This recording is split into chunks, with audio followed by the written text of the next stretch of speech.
Corpus Hermeticum. Livro 9. Sobre a intelecção e a sensação. O belo ébon reside apenas em Deus e nenhuma outra parte. Estudo do versículo 01 ao 10. Anteriormente nos estudos.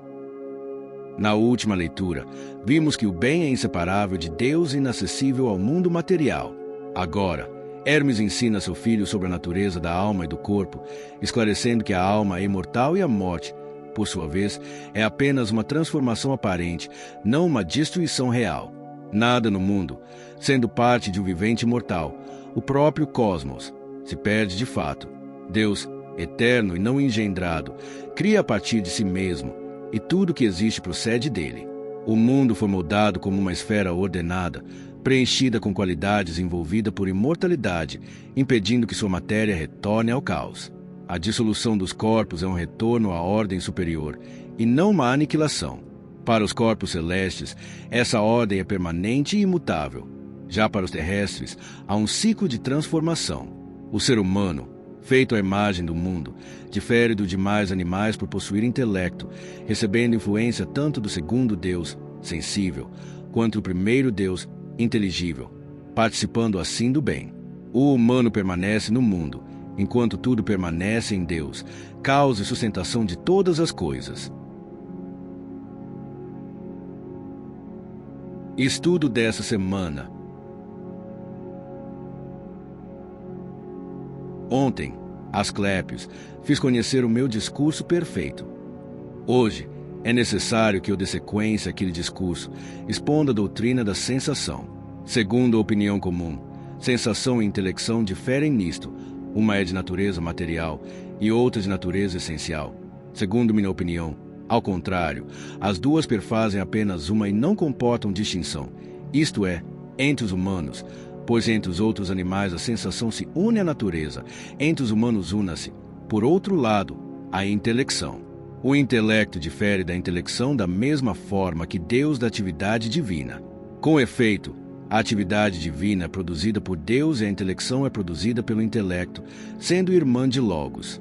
Ou melhor, a intelecção e o Logos são instrumentos um do outro, pois nem o discurso, Logos, é enunciado sem intelecção, nem a intelecção é manifestada sem concurso do Logos. A sensação e a intelecção presentificam-se no ser humano conjuntamente, quase enlaçadas uma à outra. Pois nem o conhecimento intelectual é possível sem a sensação, nem a percepção sensível sem a intelecção. Mas poder-se-ia conceber uma intelecção sem sensação, como a representação das visões imaginárias durante os sonhos. Parece-me, quanto a mim, que essas duas faculdades desapareceram na visão dos sonhos, enquanto que na vigília, a intelecção sempre está unida à sensação. Pelo menos a sensação se encontra dividida entre o corpo e a alma, e quando essas duas partes da sensação se reúnem em comum acordo, então a intelecção é enunciada pela palavra, uma vez que foi gerada pelo intelecto.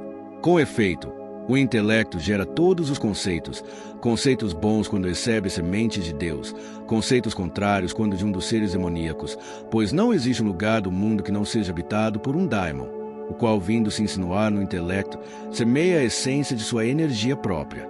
E o intelecto gera então o que foi semeado: adultérios, assassínios, serviço nos pais, sacrilégios, atos de impiedade, suicídios por enforcamento ou atirando-se nos precipícios, e coisas semelhantes, são obras dos daimons.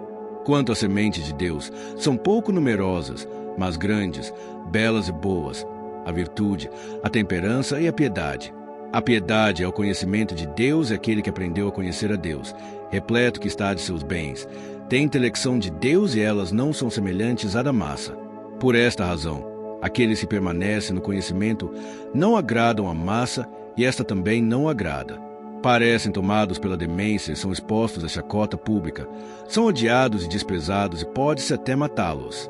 Pois, eu já o disse, o mal deve necessariamente habitar cá embaixo.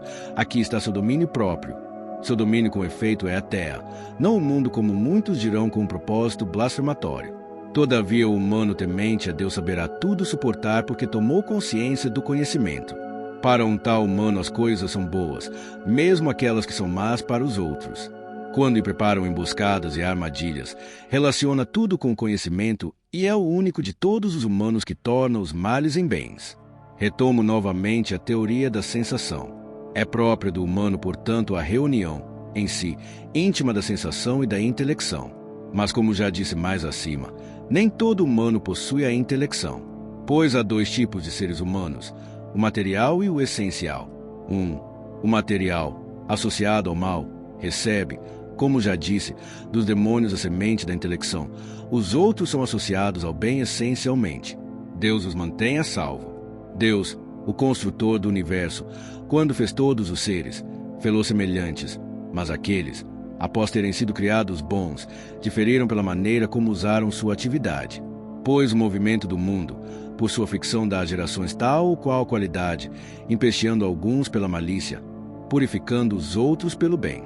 Pois o mundo, ó Asclépios, tem também sua sensação e sua inteligência próprias, não semelhantes àquelas do ser humano, nem sob a relação da variedade, mas em geral mais forte e mais simples. Única é, com efeito, a sensação e a intelecção do mundo, fazer as coisas e desfazê-las. Como instrumento da vontade de Deus se criou realmente em forma de instrumento a fim de que, conservando em seu seio todas as sementes que recebeu de Deus, produza em si mesmo todos os seres eficazmente, pois, dissolvendo-os, renova-os que na sequência, tendo esses seres sido assim dissolvidos, como um bom semeador de vida, pelas mutações que acarreta seu próprio movimento, fornece a todos renovação. Nada existe que não tenha sido engendrado pelo mundo. Pelo seu próprio movimento vivifica todos os seres e é, ao mesmo tempo, o lugar e o criador da vida. Todos os corpos são feitos de matéria, mas de uma maneira diversa, uns da terra, outros da água, ou de ar, ou de fogo. Todos são corpos compostos, segundo uma fórmula mais complexa ou mais simples. Os mais complexos são os corpos mais pesados, os mais simples os corpos mais leves. É a rapidez do movimento do mundo que causa a diversidade qualitativa das gerações. Pois o sopro do mundo, sucedendo-se sem interrupção, oferece continuamente aos corpos qualidades novas, e existe apenas um todo, o todo da vida. Assim então Deus é o Pai do mundo, e o mundo é o Pai dos seres que existem no mundo. O mundo é o Filho de Deus e os seres que estão no mundo são provenientes do mundo. É correto, portanto, que o mundo tenha sido chamado uma ordem. Cosmos, pois, o conjunto dos seres, compõe-se uma ordem pela diversidade da geração, e pela continuidade da vida, e pela infatigável constância de sua operação pelo movimento rápido da necessidade e pela combinação dos elementos, pela boa ordem de tudo que vem a ser. Portanto, é por uma espécie de necessidade com uma inteira conveniência que o mundo pode ser chamado cosmos. Assim, entre todos os viventes, a sensação e a intelecção se introduzem de fora, como uma brisa surgindo da atmosfera. Mas o mundo, este as recebeu de uma vez por todas no instante em que veio a ser, e é de Deus quem as recebeu e é Ele que as mantém. Quanto a Deus, Ele não é desprovido de sensação e de intelecção, como alguns o pensarão. É por um excesso de reverência que eles blasfemam. Pois os seres que existem, Asclépios, estão em Deus, sendo produzidos por Deus e dependendo de seus filhos, enquanto recebe a compulsão do bem pelo canal do Sol. Pois é o bem que é o princípio eficiente. Essa qualidade não pode aparecer em nenhum outro que não ele mesmo, que jamais recebe coisas, mas que quer a existência das coisas. Eu não direi, ó Tat, quem faz os seres?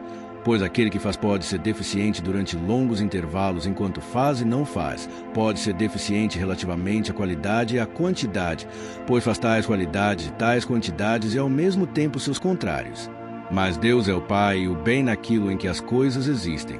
Assim é quanto cabe àquele que pode ver. Pois disso também, Deus quer a existência, e disso mesmo, sobretudo, é que é a causa. Verdadeiramente, todo o resto existe só para isso. Pois a marca própria do bem é que o bem seja conhecido. Ó Tat, tornaste-nos repletos, ó Pai, da boa e completamente bela visão, e pouco é preciso para que o olho de meu intelecto renda homenagem sob a influência de uma tal vista. Sem dúvida, pois não é da visão do bem como do raio solar, que pela sua natureza ígnea deslumbra os olhos pela sua luz, e os forças fechar. Contrariamente, esta visão ilumina, e isso tanto mais quanto mais é capaz de receber o influxo do esplendor inteligível. Mais agudo que o raio solar para nos penetrar, é por outro lado, inofensiva e repleta de toda a imortalidade, tão bem que aqueles que aí podem se abeberar desta visão frequentemente caindo no sono e se destacando do corpo, chegam à visão mais bela tal como ocorreu a Uranus e Cronos, nossos ancestrais. Possa-nos também assim suceder, ó meu Pai. Apraz a Deus, meu Filho. Mas agora, ainda somos muito fracos para chegar a essa visão. Ainda não temos força suficiente para abrir os olhos de nosso intelecto e contemplar a beleza daquele bem, sua beleza imperecível, incompreensível. Quanto nada mais puderes dizer, é somente então que vê-las. Pois o conhecimento que se toma é silêncio divino, inibição de nossos sentidos. E aquele que a percebeu uma vez não pode perceber nenhuma outra. O que a contemplou uma vez, nenhuma outra pode contemplar, e não pode ouvir falar de nada além. Em suma, não pode mesmo mover o corpo, pois, perdendo a consciência de toda sensação, de todo movimento corporal, permanece em repouso, e esta beleza, tendo banhado com sua luz todo o intelecto, é a alma toda que também ilumina e que atrai através do corpo, assim transformando o ser humano inteiro na essência. Pois é impossível, meu filho, que a alma que contemplou a beleza do bem seja divinizada enquanto permanecer num corpo humano. Que queres dizer por ser divinizada? Ó Pai, toda alma separada, meu filho, sofre metamorfoses. Mas então, que queres dizer por separada? Não escutaste nas lições gerais que é de uma só alma, a alma do todo, que surgiram todas essas almas que turbilhonam no mundo como distribuídas em suas partes. Dessas almas, então, numerosas são as metamorfoses de uma para uma sorte mais feliz, de outras para uma sorte contrária. Pois as almas inferiores passam para animais aquáticos, as almas aquáticas em animais terrestres, as almas terrestres em voláteis, as almas aéreas em humanos. Enfim, as almas humanas fazem sua entrada na imortalidade transformando-se em daimons. E depois, neste estado, passando no coração dos deuses, há dois corações de deuses, o dos astros errantes e dos fixos. E tal é a glória mais perfeita da alma.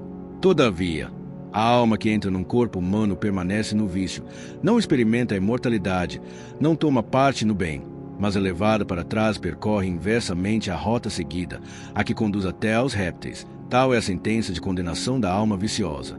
Ora, o vício da alma é a ignorância. Realmente, quando uma alma não adquiriu nenhum conhecimento dos seres, nem de sua natureza, nem do bem, quando é cega, sofre os embates violentos das paixões corporais.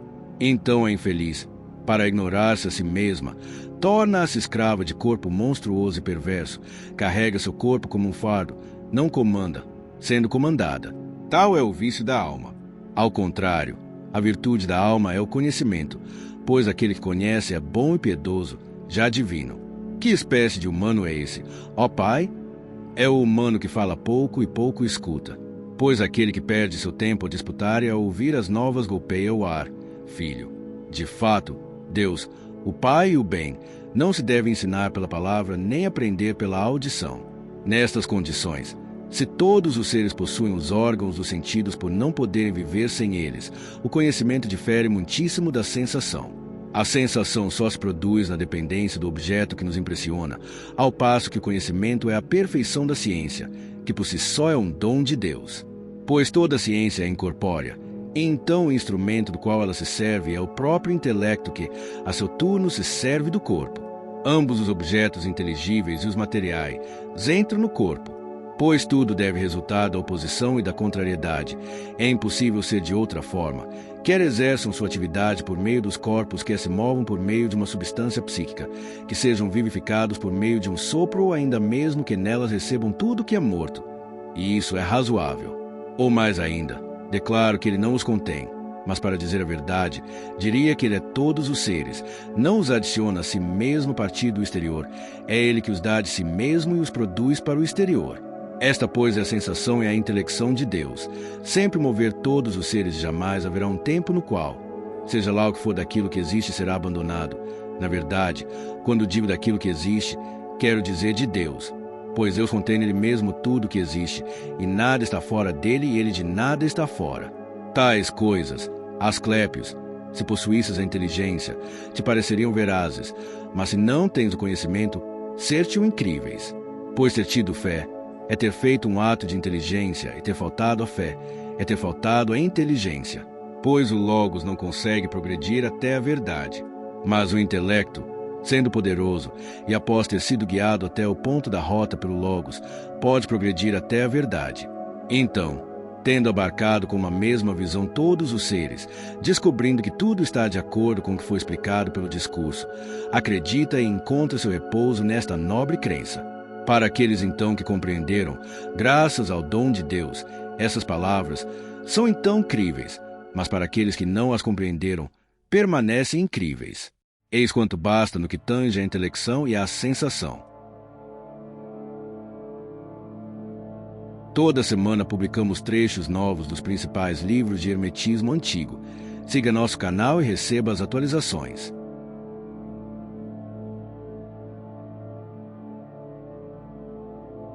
Se você quiser se unir à nossa comunidade de estudo do Corpus Hermeticum no WhatsApp, comente "Eu quero" nesse vídeo que lhe enviarei o convite. Todos são bem-vindos.